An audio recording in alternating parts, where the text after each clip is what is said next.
If you tell me that it's a function of the brain or it's a structure of the brain, that's fine, but that's not how I see it. I don't see a function of the brain. I see the ideas forming a world. What I'm talking about is forming a world. And as far as my consciousness is, it's a given. It comes to me as given. I don't have to make the structures. They plop in. So that thing, it makes itself aware to me in the same way as the world makes itself aware to me outside. The two things come together. The sensory input and whatever my brain or my mind is bringing to it mesh together, and I see the world. Okay, are you with me on that thing? Does that make sense? It's a tricky thing to describe, and he's asked us to say, you know, forget the world for a moment and just look at what's going on inside this little theatre in which we live, you know. And of course it means to say that for me, you're all inside my head, and for you, I'm inside your. Everybody else is inside yours as well. And all you're getting through is tiny snapshots of those people, which you're building into, people with feelings and ideas and a backstory. You know, these people come from Liverpool and Derby and all these sort of things. And these all things build up to, you've got a solid image of someone inside of yourself, made up from, he calls them adumbrations, tiny little bits. Right. Okay, so I'm going to go off on a bit of a tangent now here, a personal tangent, which is to do with the fact that, having spent a lot of years trying to learn how to draw, I'm going to show you, let's get rid of that for a moment because I want a white base. Here, a white sheet on which to put this. When you're learning to draw, you have an awful lot of problems because you keep trying to draw a three-dimensional world and you don't see it properly. Your mind keeps jumping in. And you have to get past that to be able to draw properly. There's a marvellous book, it's completely wrong-winded I think, but it's called Drawing on the Left-Hand Side of the Brain. And it shows you methods of getting behind the process of thinking about objects that you're trying to draw. And one of the big important things is you draw the space around an object. And people like Van Gogh and Picasso did that all the time, because it was a well-known artistic device to make you see clearly. So what I want you to do, I've just done that and I've hidden my little nail for hanging my things up. So I'm going to have to ignore that. Can you just look at that and see it as a shape? It's not a drawing of a tray with a film projector on it. It's a drawing of the space around the tray with a film projector on it. Can you see that? One of the tricks that the book teaches you to use, and one of the tricks that artists constantly use, is to draw the space around something, because you know what a tray looks like and you know what a film projector looks like. So you'll always know how to draw it and get it wrong. So to stop knowing how to draw it, you draw the space around it. Okay? Now, to draw the space around it, to break your normal pattern of thought, to let those thoughts become pure vision, which is what Husserl is talking about, you have to kid yourself. You have to trick yourself how to do it. And artists do this all the time. They use grid forms, they use all different forms to make their brains see shapes. That's why it's easier to draw a photo rather than a real object.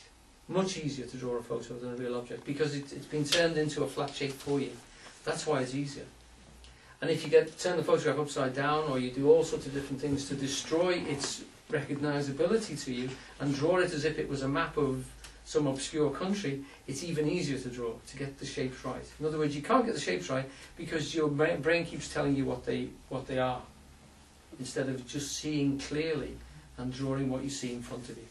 Okay? Any of you who've done drawing will have practiced that, yeah? Okay?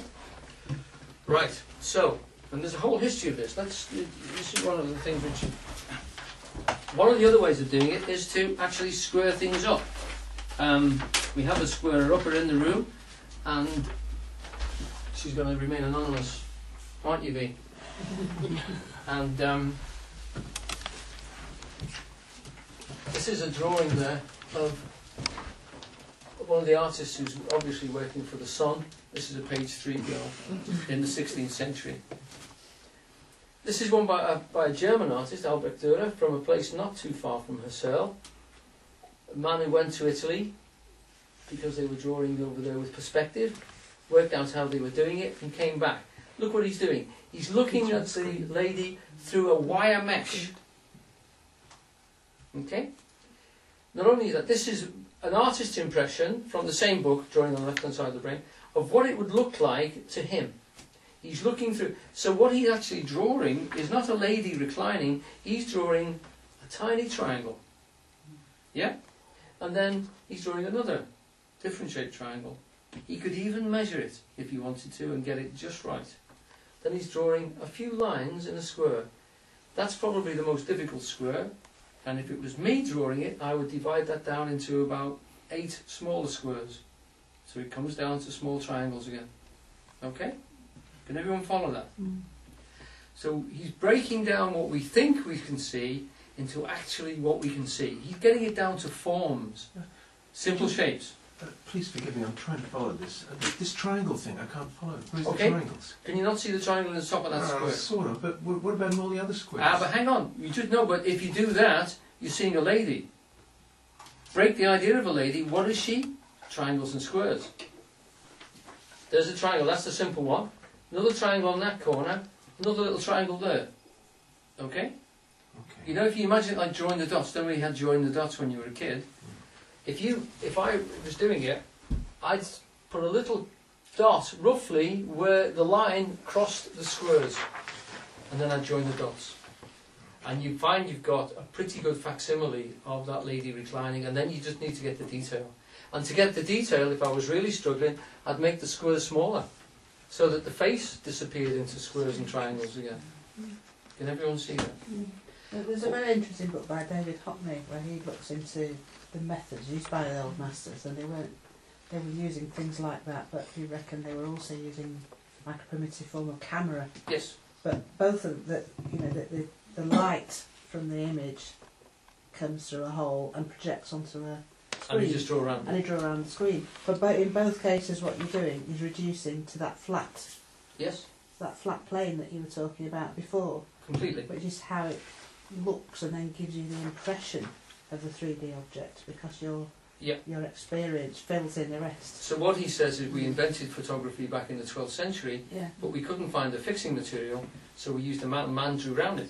And then covered it in with oil paint. It's a controversial book, because a lot of people like to think the old masters were geniuses who could copy exactly what was there in the world in front of them. Yeah. They didn't like to think that they were using all these tools. That's right. And I would like to think that some of them were. Pretty coherently that they were. Yeah, because what they were doing was a mixture of all those things and actually examining, in the same way as we do in meditation, that area. And that's what I'm going to move on to next. Because if you look at that, and then you say to yourself, okay, he's doing that to break down the world.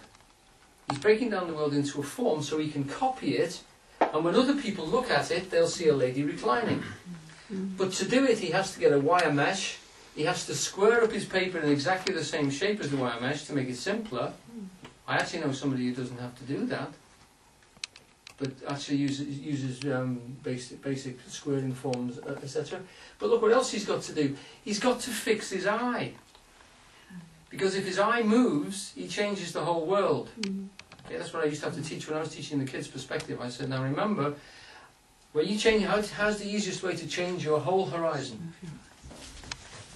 Okay? You're all below my eye level now. Now I'm below yours. It changes the whole way the world appears to me. You know, it really does. Because there's a lot of ceiling here, as I'm sitting down here, and as I stand up, there's a lot of floor. It's a different world. That, one of the first things an artist needs is to know where literally his eye is. So he's withdrawing back and saying, what am I actually conscious of? I'm conscious that as soon as I move, the world changes. You know, when you've had a few beers, and you turn around suddenly, the world goes like that. Because you've interfered, you've put a little thing in between the processes which normally just click into place. And that's what he's doing here. He's trying to just see, what is pure seeing? What am I purely seeing? And the Italians who developed this system had enormous mirrors. And then they would draw on the mirror and then make it reflect a white sheet so that they could see where the perspective lines were. They were very, very crafty. Okay, so what's the next thing then?